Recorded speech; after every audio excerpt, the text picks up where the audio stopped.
Hello বন্ধুরা, টাঙ্গাইলের soul park থেকে আমি আল মনসুর আপনাদের সবাইকে জানাচ্ছি আন্তরিক শুভেচ্ছা ও অভিনন্দন। দেখুন চারপাশটা কত সুন্দর, চারদিকে সবুজের সমারোহ। ওই সামনে দেখতে পাচ্ছেন লেকের সামনে চমৎকার একটি ঘর, ছোট ছোট সুন্দর ঘর রয়েছে, যেখানে লোকজন এসে সুন্দর বিশ্রাম নেয়। চারপাশটা খুবই সুন্দর, পাখির ডাক শোনা যাচ্ছে এবং এই জায়গায় একটি বাঘ একটি হরিণ শিকার করেছে। চারপাশটা খুবই সুন্দর, চমৎকার সবুজের সমারোহ।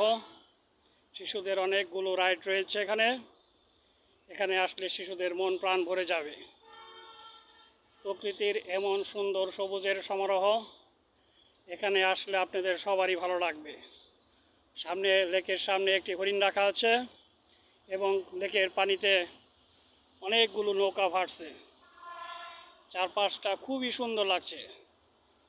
এখানে আসলে আপনাদের সবাইকে মুগ্ধ করবে। এর ফুরফুরে বাতাস মন প্রাণ জুড়িয়ে যাবে।